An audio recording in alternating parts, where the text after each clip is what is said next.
The dark truth hidden in this Dilintus Bente wedding picture. The discovery. Margaret Whitmore had always been fascinated by the dusty corners of antique shops, where forgotten memories lay waiting to be rediscovered. On that crisp October morning in 2023, she wandered through Thornfield Antiques, her fingers trailing along mahogany furniture and tarnished silver frames. The shop smelled of old wood and lavender, a combination that always reminded her of her grandmother's attic. As a freelance journalist specializing in historical mysteries, Margaret had developed an eye for the unusual. So when she spotted the ornate silver frame tucked behind a collection of Victorian tea sets, something about it called to her. The frame itself was exquisite, Art Deco styling, with intricate engravings of roses and vines, but it was the photograph within that made her breath catch. The black and white wedding portrait showed a striking couple from what appeared to be. The bride wore an elaborate beaded dress with a long veil, her dark hair styled in finger waves beneath a delicate tiara. Her smile seemed forced, almost pained, while her eyes held a distant, haunting quality. The groom stood beside her in a formal morning coat, his hand possessively gripping her waist. His expression was stern, almost menacing, with cold eyes that seemed to stare directly through the camera lens. But it wasn't just the couple that caught Margaret's attention. It was the other figures in the background.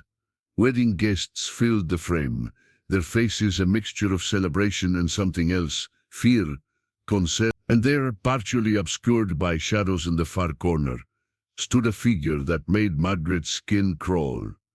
A man in dark clothing, his face barely visible but his posture suggesting he was watching, waiting. Interesting piece, isn't it? The shop owner, Mrs. Pemberton, appeared beside him with silent footsteps.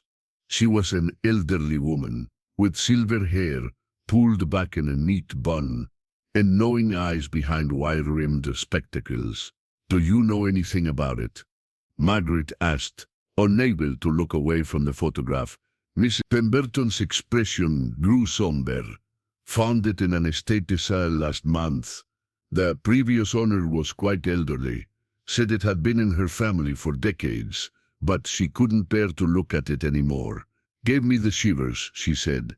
Margaret examined the photo more closely. In the bottom right corner, barely visible, was an inscription: Victoria and Edmund Blackwood, John Dean and Russell de Brente. Ravens Hollow Manor, Margaret murmured. The name stirred something in her memory. She'd heard it before, but couldn't quite place where. "You've heard of it there?" Mrs. Pemberton's voice carried a note of surprise. "Most people haven't. It's been abandoned for nearly a century now.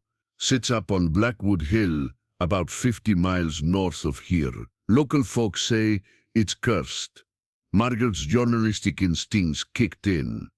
"Cursed how?" The older woman glanced around the shop, as if checking for eavesdroppers, then leaned closer. The Blackwood family owned it for generations. Wealthy industrialists, they were. But something terrible happened there. The bride in that photograph, Victoria, she disappeared just 3 days after her wedding. Never found her body. A chill ran down Margaret's spine. She looked again at Victoria's face, at those haunted eyes that now seemed to be pleading for help across the decades. "What happened to the groom, Edmund?" Mrs. Pemberton shook her head. He claimed she ran off with another man, but nobody believed it. Victoria Ashford, that was her maiden name, came from a good family. She wasn't the type to abandon her new husband and disappear into the night. The police investigated, of course, but Edmund had powerful friends. The case went cold within months. Margaret's mind was already racing with possibilities. This could be the story she'd been searching for.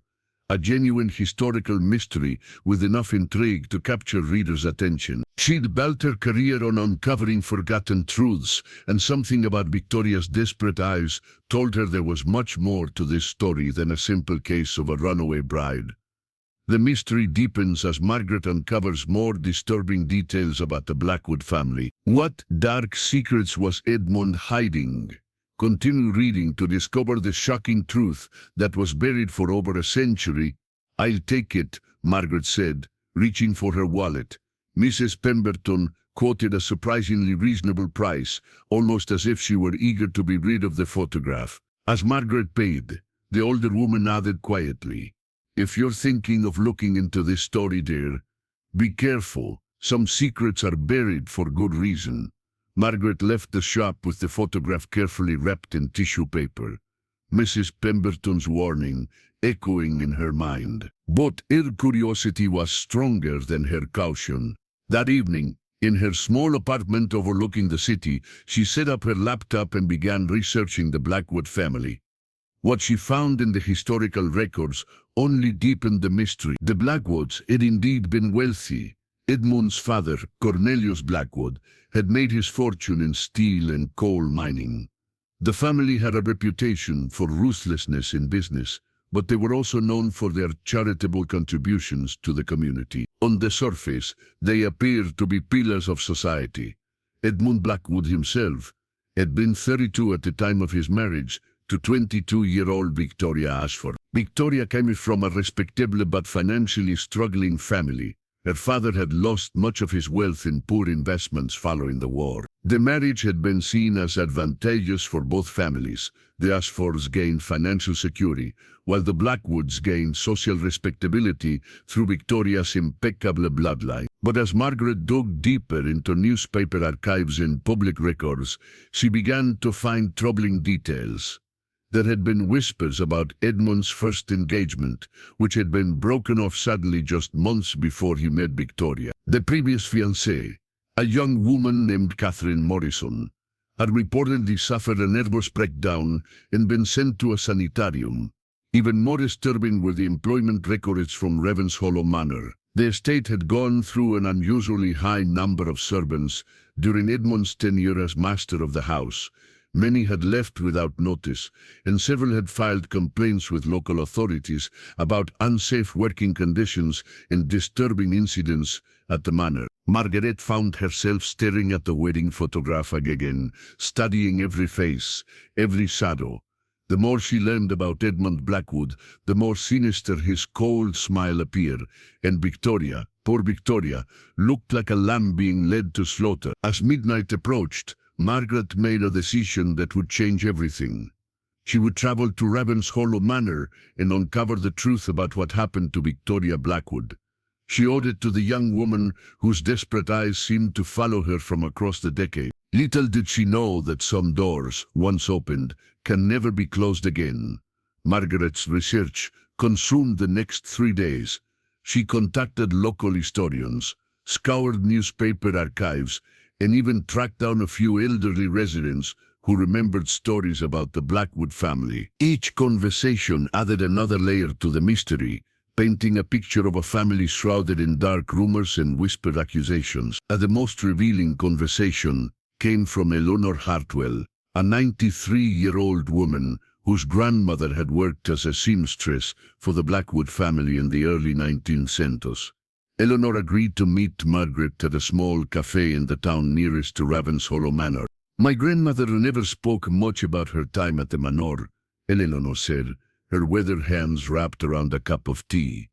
"But when she did, it was always with fear in her voice. She said there were rooms in that house that were kept locked, and sounds that came from them at night, sounds that weren't quite human." Margaret leaned forward, her notebook ready. Did she ever mention Victoria Blackwood? Eleanor's eyes grew distant. Oh yes, she remembered the wedding. Say that was the most beautiful and most terrible thing she'd ever seen.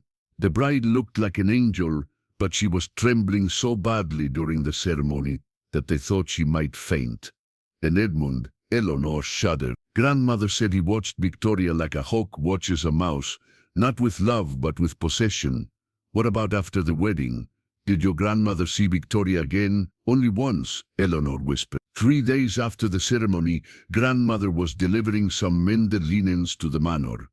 She saw Victoria in an upstairs window, pressing her hands against the glass. Grandmother said the poor girl's face was bruised, and she was mouthing the word help over and over again. Margaret's blood ran cold. "Did your grandmother report what she saw?" Eleanor shook her head sadly. Who would have believed a servant's word against Edmund Blackwood's? Besides, by the time grandmother returned to the manor the next day, Victoria was gone. Edmund claimed she'd run off in the night, but grandmother never believed it. She quit her position that very day and never set foot on Blackwood property again. Armed with this new information, Margaret felt more determined than ever to uncover the truth. She packed her car with research materials, camera equipment, and enough supplies for several days. The drive to Ravens Hollow took her through increasingly remote countryside, past rolling hills and dense forests that seemed to grow darker as she approached her destination. The town of Millbrook, the closest settlement to Ravens Hollow Manor, was a shadow of its former self.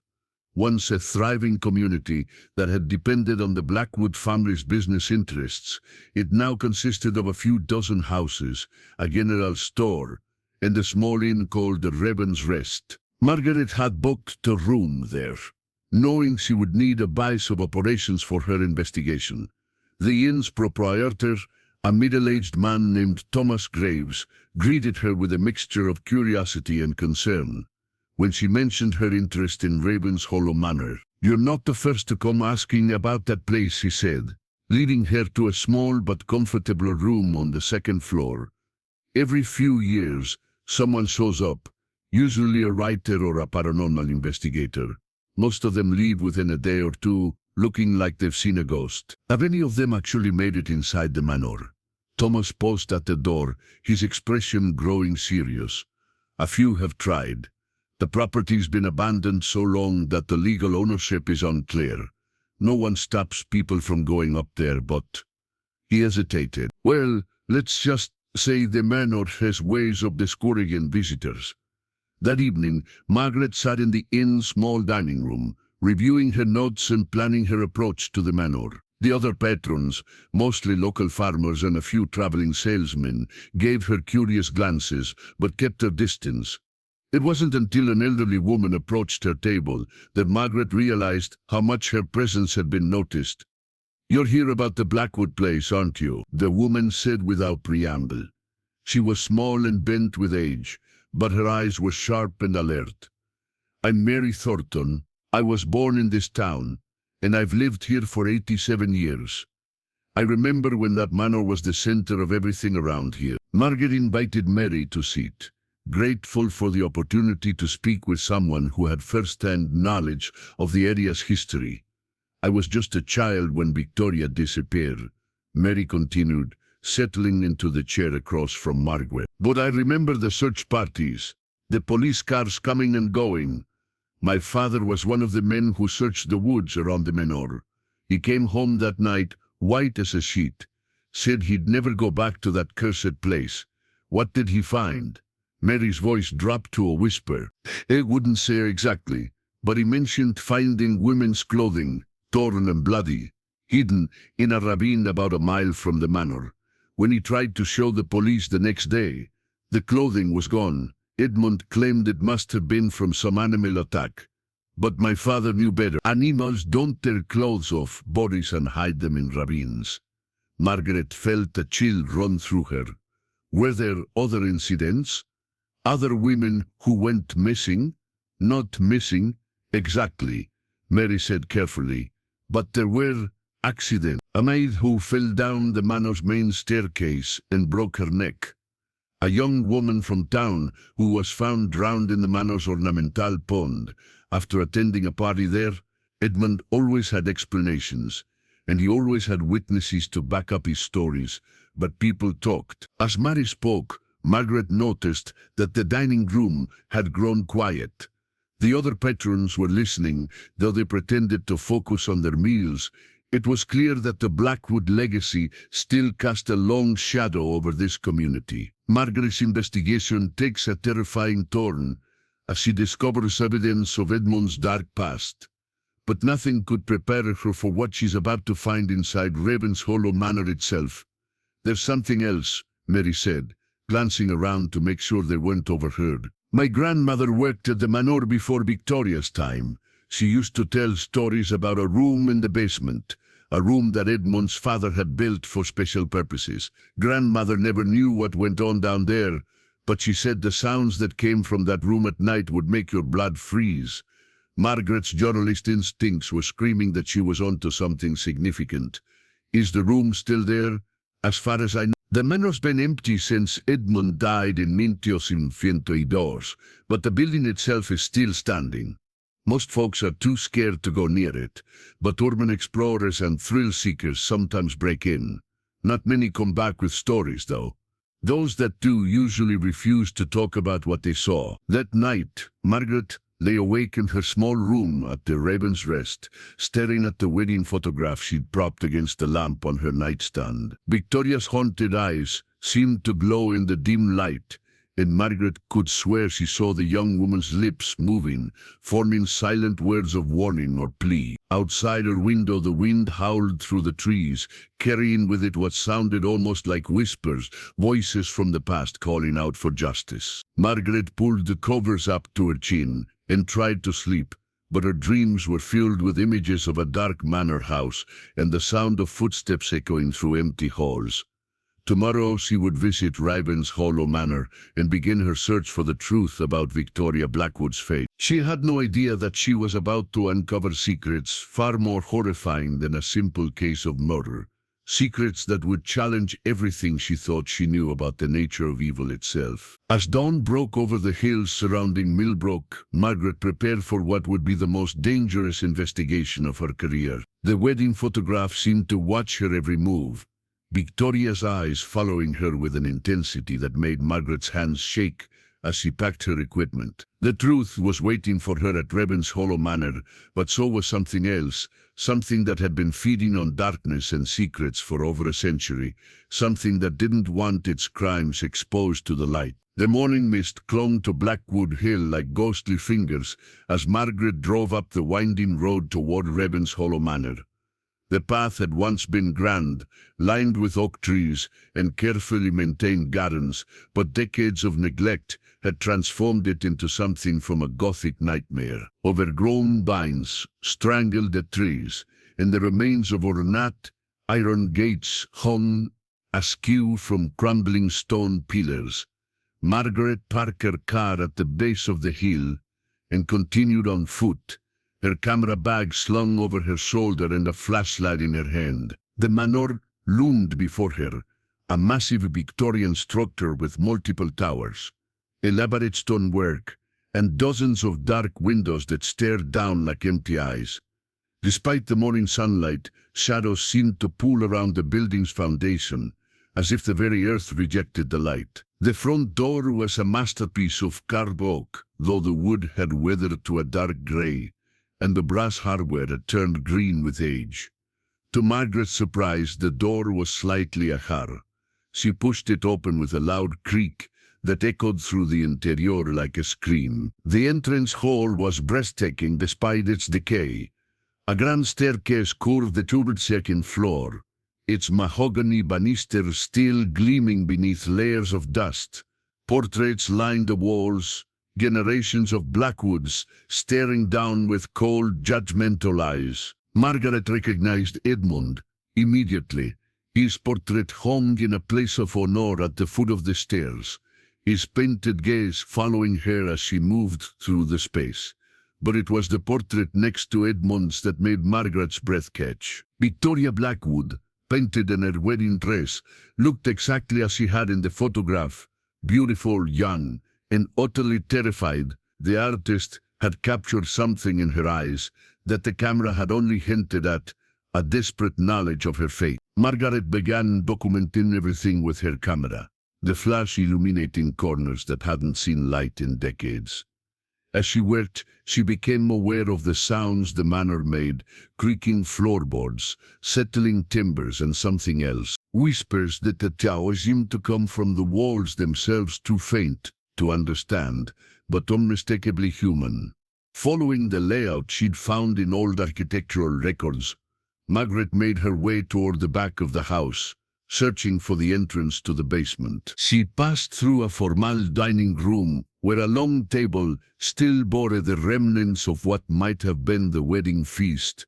Crystal glasses clouded with age and china plates covered in dust and something darker. The kitchen was a monument to 1920s technology, with a massive cast iron stove and copper pots hanging from hooks. But it was what she found in the pantry that made Margaret's skin crawl. Scratched into the wooden walls were dozens of messages, carved by desperate hands. "Help me, he keeps us here. The basement, don't go to the basement." Victoria was not the first. Margaret's hands trembled as she photographed each message. The scratches were deep, made by fingernails worn to the bone. Some were accompanied by dates spanning from 1820. Edmund Hernandez killed Victoria. He'd been murdering women for decades. The basement entrance was hidden behind a heavy wooden door in the kitchen's back corner. The door bore multiple locks, all of them broken from the inside, as if someone had desperately tried to escape. Margaret's flashlight beam revealed stone steps descending into absolute darkness. The smell hit her first, a mixture of damp earth, decay, and something sweet and sickening that made her stomach turn. As she descended the steps, her flashlight revealed walls of rough stone and a floor of packed earth. The basement was larger than she'd expected, with multiple rooms branching off from a central corridor. The first room she entered had clearly been used for storage, with wine racks lining the walls and wooden crates stacked in corners. But the second room made Margaret gasp in horror. Chains hung from the walls, their metal surfaces stained with rust and something darker. A wooden table dominated the center of the space, its surface scarred with deep grooves and dark stains that Margaret didn't want to identify. But it was the third room that revealed the full extent of Edmund's monstrous nature. The walls were lined with shelves, and on those shelves were glass jars filled with a preserving solution. Inside each jar was a piece of jewelry, rings, necklaces, earrings, and with them small cards bearing names and dates. Margaret counted over 30 jars, representing 30 victims, spanning 25 years. At the end of the shelf, in a place of honor, was a jar containing a delicate tilmirser in the card that read, "Victoria Ashford, Blackwood, June 10. Margaret's legs gave out, and she sank to the floor, her camera falling from nerveless fingers. The scope of Edmund's crimes was beyond anything she'd imagined. He hadn't just been a murderer, he'd been a serial killer who had operated with impunity for decades, protected by his wealth and social position. As she sat in that horrible room, surrounded by the trophies of Edmund's victims, Margaret became aware of a presence behind her. She turned slowly, her flashlight beam revealing a figure standing in the doorway, a young woman in a tattered wedding dress, her dark hair hanging in limp waves around a face that was pale as moonlight. "Victoria," Margaret whispered. The figure nodded, her lips moving soundlessly. She pointed toward the far corner of the room, where Margaret's flashlight revealed something she'd missed in her initial horror, a section of the floor that had been recently disturbed, the earth softer and darker than the surrounding area. Margaret's discovery in the basement reveals the horrifying truth about Edmund Blackwood's crimes, but Victoria's spirit has more to show her. What other dark secrets lie buried beneath Ravenshollow Manor? Margaret understood. This was where Victoria's body lay, along with the remains of Edmund's other victims. The young woman's spirit had been trapped here for over a century, unable to rest until someone discovered the truth about her fate and the fate of the other women who had suffered at Edmund's hand. "I'll make sure everyone knows," Margaret promised, her voice echoing in the stone chamber. "I'll tell your story. I'll make sure you're all remembered." Victoria's ghostly form smiled for the first time, an expression of such relief and gratitude that it broke Margaret's heart. But then the spirit's expression changed to one of urgent warning. She pointed upward toward the ceiling, and Margaret heard what had alarmed her: footsteps on the floor above, heavy and deliberate. Someone else was in the manor. Margaret grabbed her camera and flashlight. her heart pounding as she tried to think of an explanation for the sounds above. The manor had been abandoned for decades. Who could possibly be walking around up there? As she crept toward the basement stairs, she heard a voice calling out, deep and commanding, "I know you're here. You shouldn't have come to this place. You shouldn't have disturbed what was meant to stay buried." The voice was wrong somehow, too old, too hollow, as if it came from a throat that hadn't drawn breath in years. Margaret realized with growing horror that Edmund Blackwood might be dead, but his evil presence still lingered in Ravenshollow Manor, protecting his secrets and punishing those who dared to expose them. As she reached the top of the basement stairs, Margaret saw a figure silhouetted against the kitchen window, tall, imposing and unmistakably male. The figure turned toward her, and in the dim light, filtering through the dirty glass, she saw a face she recognized from the portrait in the entrance hall. Edmund Blackwood had been waiting for her. Margaret's rational mind screamed that what she was seeing was impossible. Edmund Blackwood had died in 1952. She'd found his obituary in her research. But the figure standing in the kitchen doorway was undeniably him, though changed by decades of death and decay. His once handsome features were gaunt and grey, his eyes sunken but burning with an unholy light. The expensive suit he wore was moth-eaten and stained, hanging loose on his skeletal frame. "You've seen too much," Edmund's voice rasped, the sound like autumn leaves scraping across stone. "Just like all the others who came before you. Curious little mice poking their noses where they don't belong." Margaret backed against the basement door, her camera clutched protectively to her chest. "The police will come looking for me. People know where I am." Edmund's laugh was a sound that belonged in nightmare. "Do you think I care about the police? I've been beyond their reach for 70 years. This manor is my domain now, and everyone who enters becomes part of my collection." As he spoke, Margaret became aware of other figures, moving in the shadows around the kitchen. Women in various states of decay, wearing clothing from different eras, the victims Edmund had claimed over the decades. They moved with the same unnatural grace as their killer, their eyes reflecting the same malevolent light. "You see," Edmund continued, taking a step closer, "death didn't end my work. It merely expanded my capabilities. I no longer need to worry about hiding bodies or covering my tracks. Here in this place, I am master of both the living and the dead." Margaret's mind raced, trying to find a way out of this impossible situation. The basement stairs were behind her, but that led only to a dead end. The kitchen's main door was blocked by Edmund and his ghostly victim. Her only hope lay in the wedding photograph tucked in her jacket pocket, the image that had started this entire nightmare.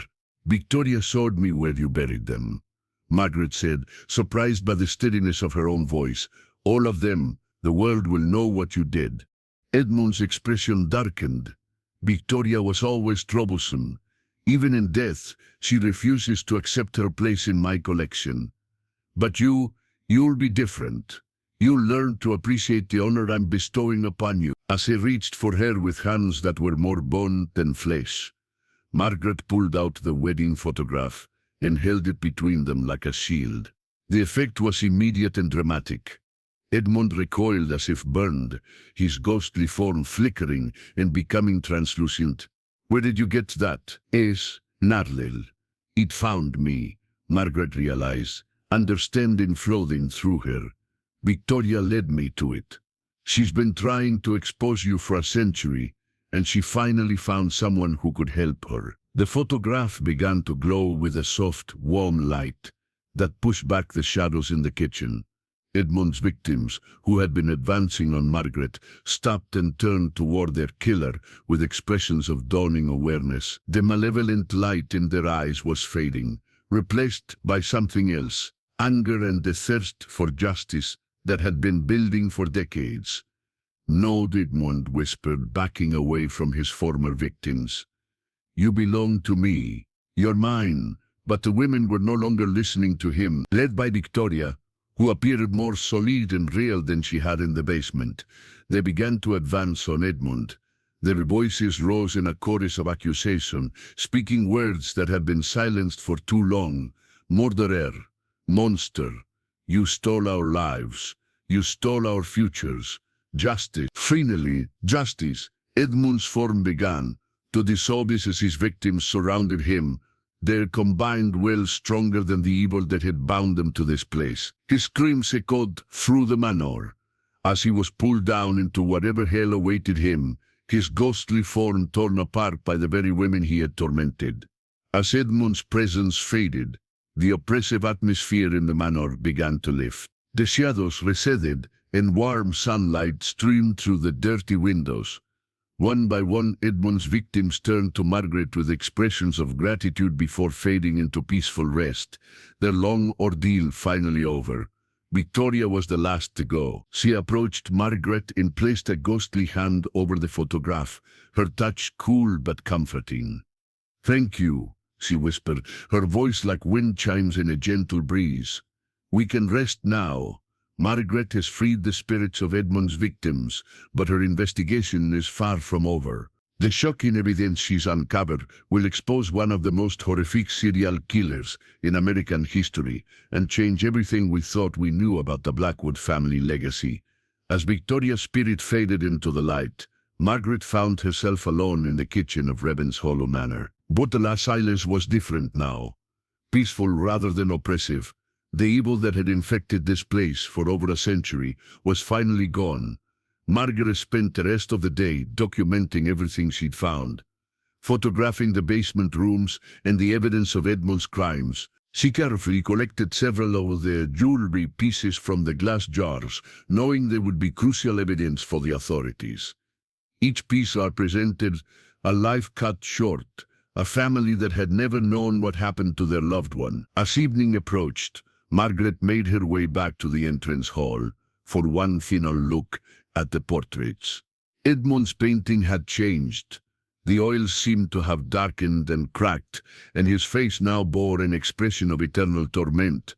But Victoria's portrait was different too. The fear was gone from her painted eyes, replaced by a serene peace that made her look truly beautiful for the first time. Margaret left Ravenshollow Manor as the sun set behind the hills, carrying with her not just evidence of Edmund's crimes, but the satisfaction of knowing she had helped bring justice to his victims. The manor stood silent behind her, no longer a place of horror, but simply an old building where terrible things had once happened, things that would never be forgotten, but could finally be forgiven. The drive back to Millbrook gave Margaret time to process everything she'd experienced. She knew that her story would make headlines around the world, but more importantly, it would give names and faces to Edmund's victims. Families who had wondered for generations about missing relatives would finally have answers. At the Raven's Rest, Margaret found Thomas Graves waiting for her in the lobby. His expression anxious. "We saw the lights," he said, "up at the manor. Folks in town were worried something had happened to you." Margaret smiled, feeling lighter than she had in days. Something did happen, something wonderful. The spirits that haunted that place are finally at rest. That night, Margaret sat in her room and began writing the story that would define her career. She started with the wedding photograph that had brought her to this place, describing Victoria's haunted eyes and the dark truth they had concealed. But as she wrote, Margaret realized this wasn't just a story about a serial killer from the 1920s. It was a story about justice delayed, but not denied, about the power of truth to overcome even the darkest evil.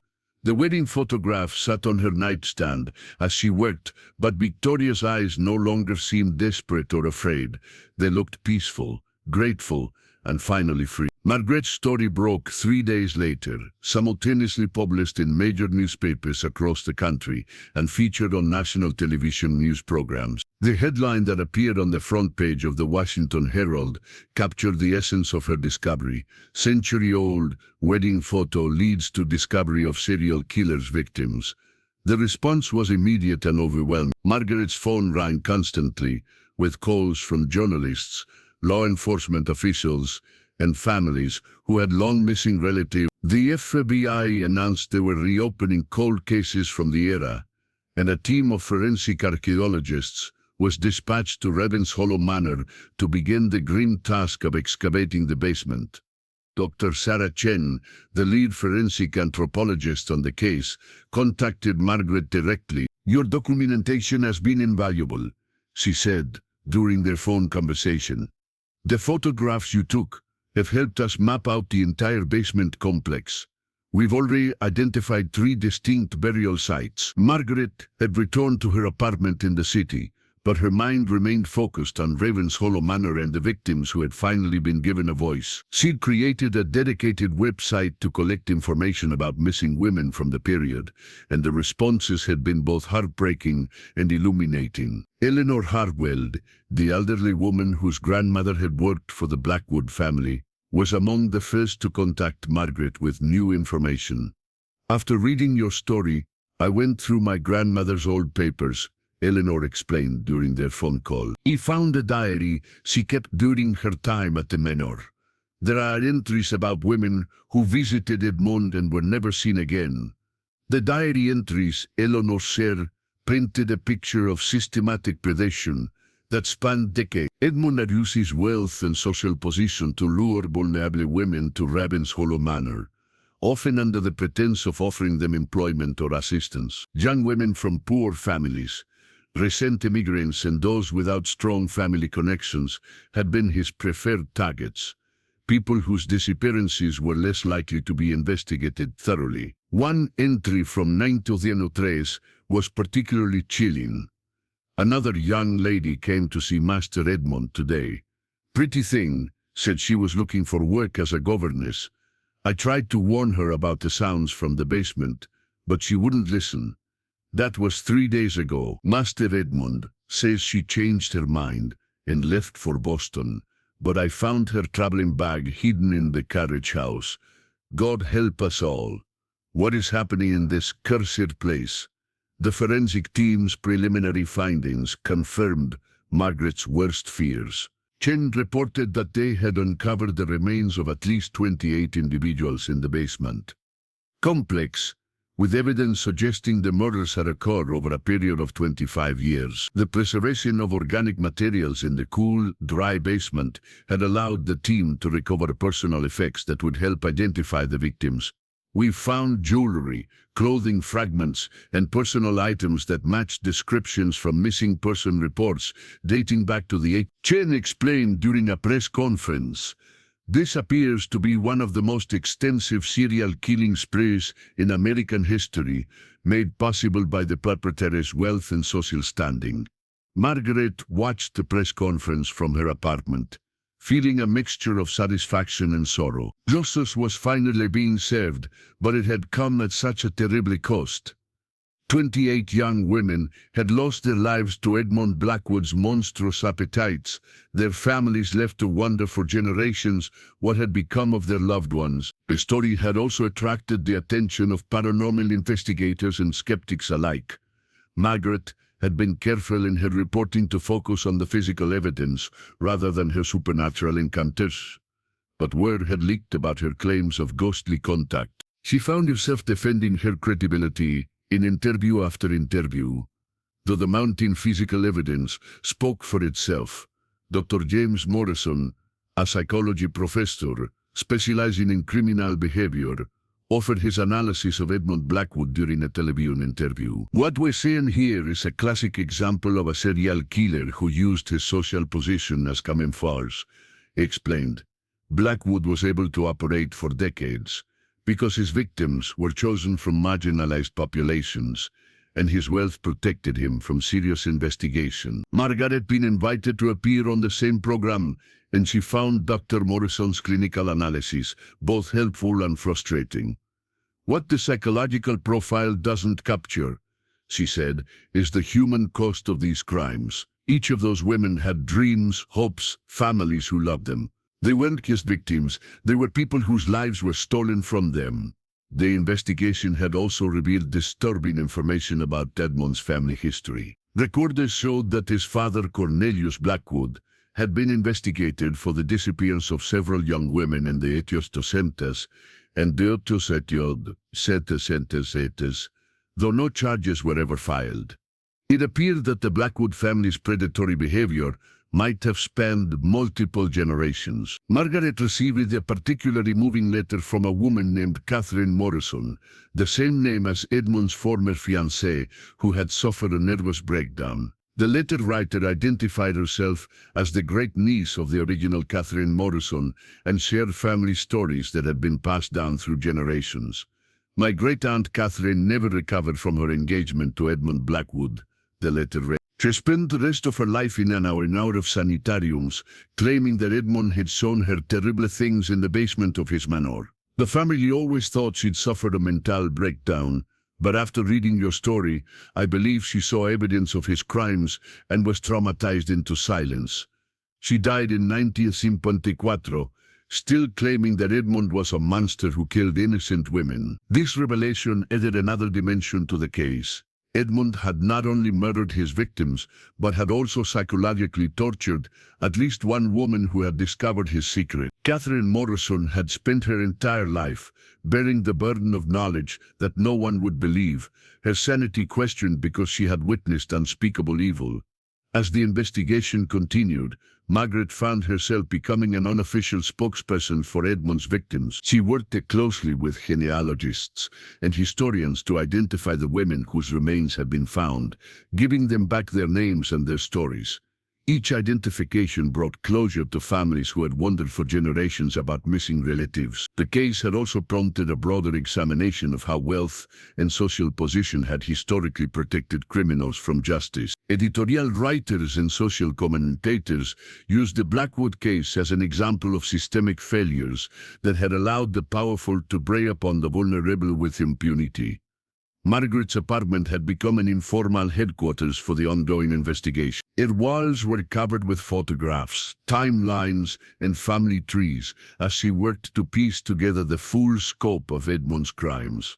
The original wedding photograph sat in a place of honor on her desk, Victoria's peaceful expression serving as a reminder of why this work was so important. Late one evening, as Margaret worked on a follow-up article about the investigation's progress, she received an unexpected phone call.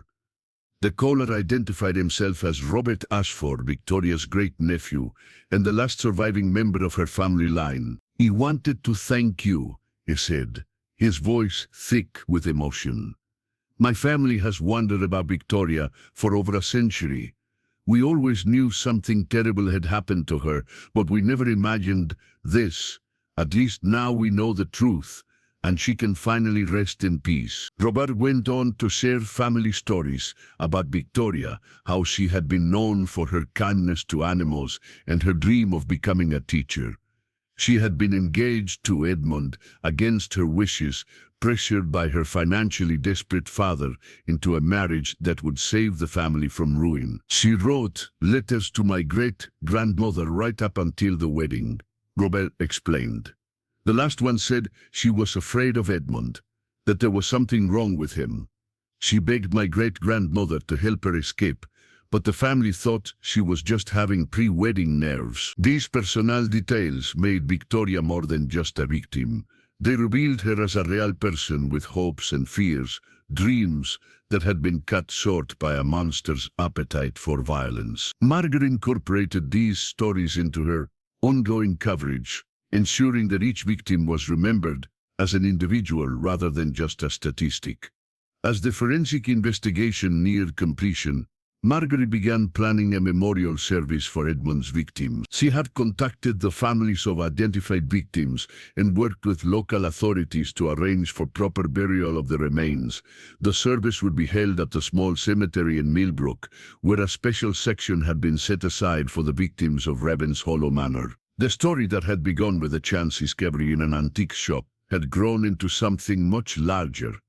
A reckoning with historical injustice, and a reminder that the truth, no matter how long buried, would eventually come to light. 6 months after Margaret's initial discovery, the investigation into Edmund Blackwood's crimes was officially concluded. The final forensic report confirmed the remains of 32 victims, spanning from 1820, making Edmund Blackwood one of the most prolific serial killers in American history. The case had captured international attention and prompted changes in how law enforcement approached cold cases involving missing persons from marginalized communities. Margaret stood in the Millbrook Cemetery on a crisp spring morning, watching as the last of the victims' remains were laid to rest. The memorial service had drawn hundreds of people, descendants of the victims, law enforcement officials, journalists, and local residents who had lived with the shadow of Ravens Hollow Manor for their entire lives. A simple granite monument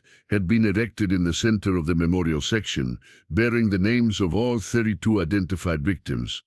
At the top of the monument, in elegant script, were the words, "In memory of the women whose voices were silenced, but whose spirits endure. May they finally rest in peace." Victoria's name was prominently displayed, along with her dates of birth and death. Margaret had worked with Robert Ashford to ensure that Victoria's marker included a special inscription, "Beloved daughter and sister, whose courage in death brought justice to all." The memorial service was conducted by Reverend Patricia Williams, a local minister who had researched each victim's background to personalize the ceremony. As she spoke about the lives that had been cut short, Margaret felt a sense of closure that had been building throughout the investigation. These women were not just victims, Reverend Williams said, her voice carrying across the quiet cemetery. They were daughters, sisters, friends. They had dreams and aspirations, loves and losses. Today we remember them not for how they died, but for how they lived. Chem presented Margaret work, with a special recognition from the FBI, for her role in solving the case. "Without your persistence and courage," she said, "these crimes would have remained hidden forever. You gave these women their voices back." Margaret's investigation had also led to significant changes in how historical cold cases were approached. The FBI had established a new unit specifically dedicated to investigating unsolved disappearances from the late 19th and early 20th centuries, using modern forensic techniques to solve crimes that had been thought unsolvable. The Blackwood case had also prompted academic research into the intersection of wealth, power, and criminal justice in American history. Several universities had launched studies examining how social status had historically protected criminals from prosecution, using Edmund's case as a primary example. Ravens Hollow Manor itself had been demolished 6 months after the investigation concluded. The local government had declared it a public safety hazard, but Margaret suspected the real reason was the community's desire to finally be free of the building's dark legacy. In its place, a small park had been planned, with walking trails and benches where people could reflect on the importance of justice and remembrance. Margaret's book about the case, titled The Wedding Photo, Uncovering a Century of Hidden Crimes, had become a bestseller and was being adapted for both a documentary film and a television miniseries. She had donated a significant portion of her proceeds to organizations that supported victims of violent crime and their families. The original wedding photograph now resided in the Smithsonian Institution's collection, part of an exhibit on crime and justice in American history. But Margaret kept a high-quality reproduction on her desk, Victoria's peaceful expression serving as a daily reminder of the importance of giving voice to the voiceless. In the months following the memorial service, Margaret received letters from around the world, from families who had found closure in learning the fate of long-missing relatives, from law enforcement officers inspired to reopen cold cases, and from young journalists who saw her work as an example of the power of investigative reporting. One letter, from a young woman named Sarah Chen, no relation to the forensic anthropologist, particularly moved Margaret. Sarah was a journalism student who had been inspired by the Blackwood case to focus her career on investigating historical injustices. "Your work showed me that journalism isn't just about reporting current events," Sarah wrote. "It's about seeking truth wherever it may be hidden, no matter how long ago the crimes were committed. You gave those women justice, but you also showed all of us that the truth matters, even when it's buried for a century." Margaret had been invited to speak at journalism schools and law enforcement conferences around the country, sharing the lessons she'd learned from the Blackwood investigation. Her message was always the same: persistence, empathy, and a commitment to truth could overcome even the most carefully hidden crimes. During one such speaking engagement at Columbia University, a student asked Margaret if she believed in the supernatural aspects of her investigation. Margaret paused, thinking of Victoria's ghostly presence and the way the wedding photograph had seemed to guide her investigation.